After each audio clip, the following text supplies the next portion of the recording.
God doesn't forgive you because God has never condemned you. Hearing that statement, probably having a couple different reactions. One is there's something in your soul that's like, yes, I long for that. I want to know that certainty and have that assurance of God's love, forgiveness, compassion, and kindness. Others of you are having a reaction like, boy, Bill, I don't know, that sounds kind of heretical to me. God doesn't forgive you because God has never condemned you. Think of that beautiful story in John chapter 8, where Jesus encounters the woman who was caught in adultery. And you know the story. The men bring this woman who was caught in adultery. By the way, where's the man? Why wasn't he being threatened to be stoned? And they wanted to stone her and kill her for this sin. And they asked Jesus what they should do, and Jesus writes in the dirt.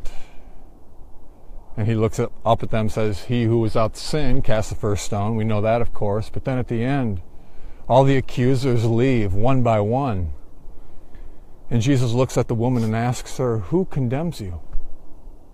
No one, she says. And Jesus says, neither do I.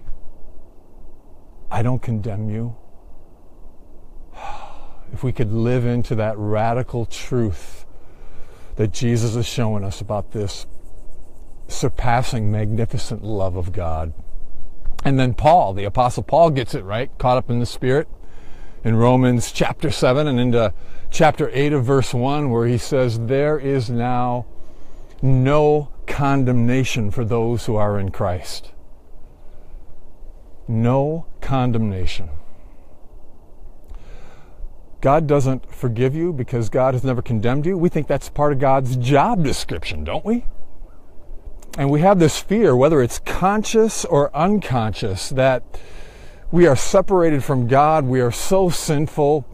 We have a black mark on our souls, and we wonder if God could ever forgive us. And if he does forgive us, maybe one time and several times, we wonder if he could keep on forgiving us because we constantly fail.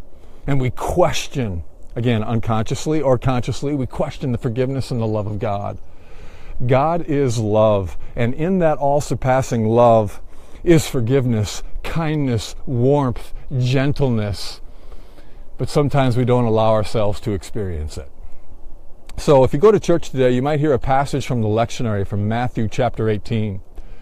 It talks about being in the church, and when we hurt one another, or we sin against one another, or we wound one another, it tells us what we're supposed to do. We're supposed to go and talk to the person and work it out and forgive.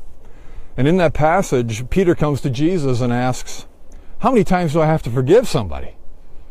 And Jesus says, well, 70 times 70. And there's many interpretations on this, but it's kind of a picture of unlimited forgiveness. Because we can't get it through our minds. We're so good at condemning. We're so good at judging.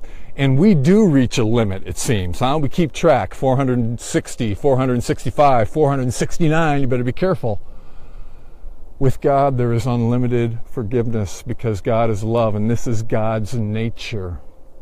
So, a couple of passages for you to reflect on, and a radical, magnificent, heretical statement for you to reflect on so that you can somehow this week experience the surpassing love of God. Well, may it be so. And go and live that. Britta. Until next time, may you live all the days of your life.